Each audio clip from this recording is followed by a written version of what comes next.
Hey guys, here we go with chapter 20 notes. Remember, make sure you go ahead and grab pencil, paper, calculator, and you have all those things before watching the video. Today we are doing hypothesis testing for proportions. So it says a hypothesis is an unproven theory. It's an idea that we tentatively hold on to while we test our theory. So we have the option to either retain it or reject it. If we keep the hypothesis after our test is complete, we retained it. If we throw it out, we reject it. Examples of doing this would be your science fair project or jury duty. So the person starts off innocent, and they have to be proven guilty. So your starting hypothesis is called your null hypothesis. We write this as capital H sub O. Please make sure you do that every single time. We are going to be testing the null hypothesis, and we will either reject or retain it. Every statistics problem has an alternate hypothesis. This is written as H sub A. If you reject the null, then you are accepting the alternative as true. Please be mindful. Retaining the null does not mean it's accepted as truth. It means we failed to reject it based on the evidence from our sample. So it doesn't mean that we say, yes, this happened. We just couldn't prove it didn't happen. So here's an example. Is there such thing as a home field advantage? So in 2002, the Major League Baseball season, 2,425 regular season games were played, and the home team won 1,314 times, or 54.2%. If there were no home field advantage, the home team would win 50%. And is this deviation from 50 explained from natural sampling variability, or is this evidence to suggest that there is actually a home field advantage in professional baseball? So we're about to test to see if home field advantage is really a thing based on this 2002 sample. So our null hypothesis, actually, before we get there, it says if there is no home field advantage, then P would be 50%. You would win half of them and lose half of them. It wouldn't matter where you played. Therefore, our null hypothesis is P equals 50%. You have to write it like this. I'm so serious. If you just write H sub O equals 50%, they will not mark it correct. Make sure you write your null hypothesis for these problems is P equals 50%. The reason it's P is because we are still doing sample proportions. We have not gotten to sample means yet for doing this. So your proportion is 50%. Our alternate for this one is that P is greater than 50%. Because the alternate, we're looking to see if there is a home field advantage, which would mean the home team wins more often. So your null is that P equals 50. Your alternate would be that P is greater than 50%. These conditions are not going away, guys. I'm telling you, go ahead and memorize them now. We have to check every single time, and you have to write it out. So very, very rarely you'll see these in a free response in a multiple choice. I've always see one in a free response problem. So very rarely multiple choice, always in free response. In probably a week or two, we're going to go through and just see how often these pop up in the free response so you can know what to expect. But you have to know your conditions, and you have to write them out. It had to be a simple random sample. They have to be random. So we assume the 2002 season was randomly selected from all the seasons of baseball. They have to be independent. So the outcome of one game does not influence the outcome of another. So like I said, no revenge thing.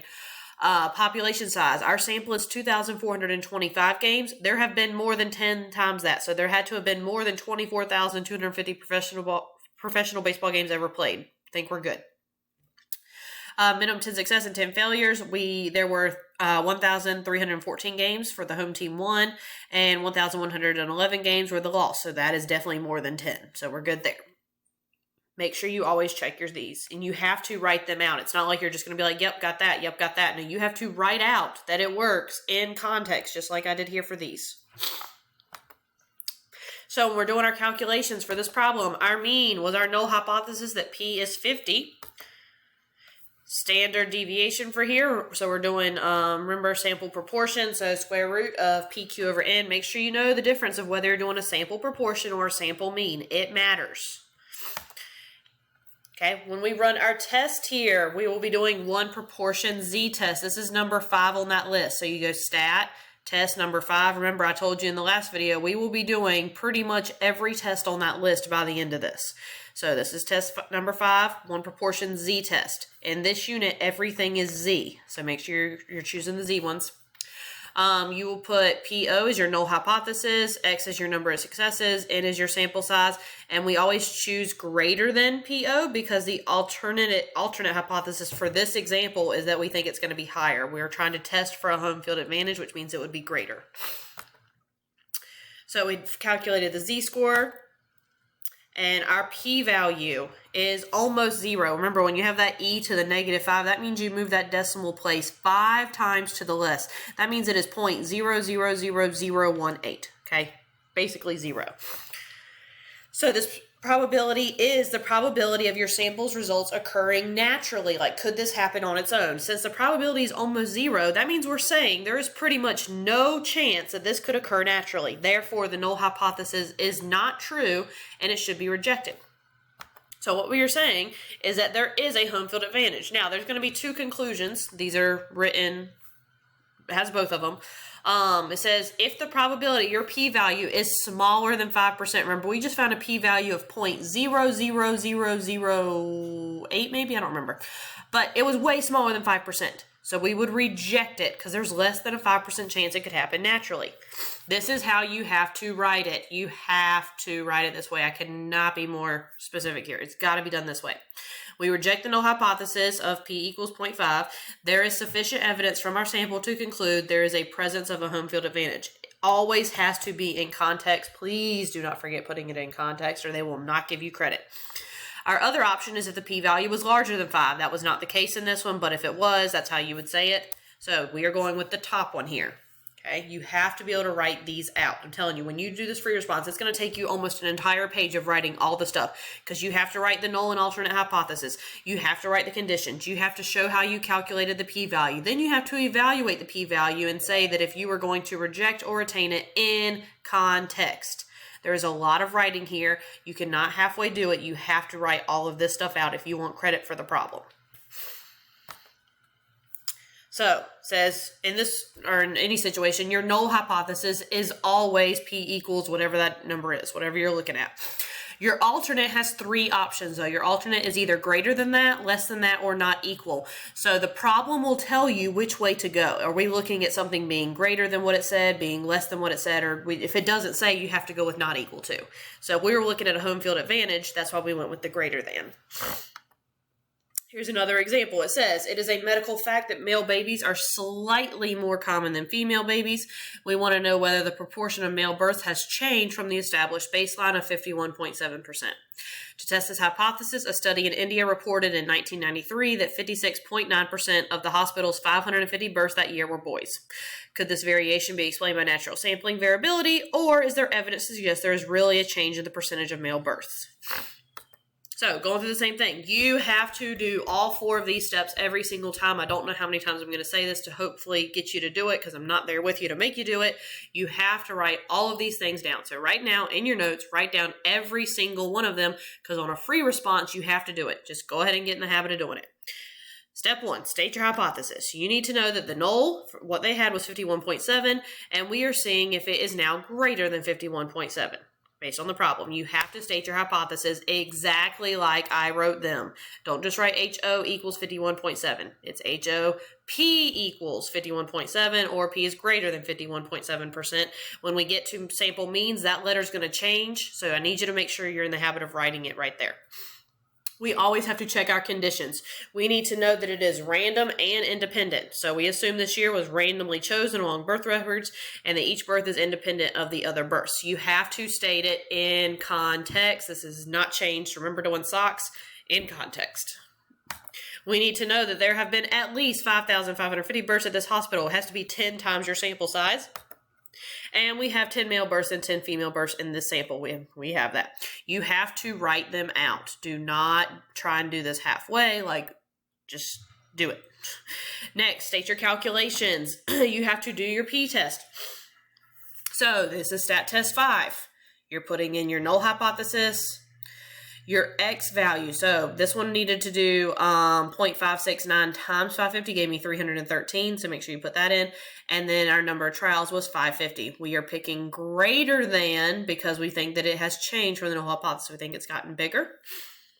And we want to state our conclusion. When you calculate that, it says the probability of your sample's results occurring naturally, our p-value given to us on the calculator when you run stat test 5, it gives you the p-value, is 0.7%. Since this probability is less than 5%, there is little chance of the samples occurring naturally. Therefore, here's your answer to all of this. The null hypothesis is not true and should be rejected. Our sample indicates the percentage of male births has changed.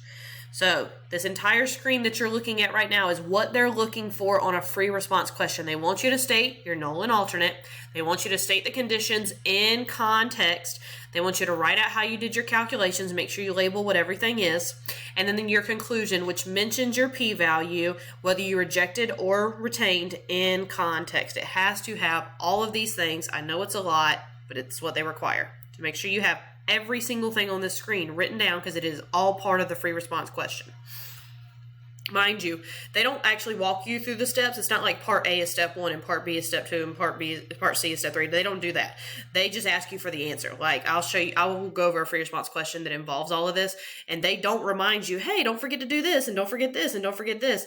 They just ask you. It's kind of like for socks, it says describe the distribution. It doesn't say, hey, make sure you do all the different pieces of socks, the center and the shape and the spread and the outliers. It's just like describe the distribution. These problems are the same way. They don't tell you that you need all of these things, but you need all of these things. All right, so in chapter 19, we learned how to do a confidence interval. I'm showing you with this because I have found it to be super, super beneficial to always check the confidence interval along with the p-value. So in this one, we're finding a 95% confidence interval for p based on your sample proportion, and we're doing the same example. So we're testing the boys increase. So if I use stat test A, so to get the p-value with stat test 5, to get the sample proportion, to get the confidence interval, it is stat test A. So you're still putting in all the same values that you had.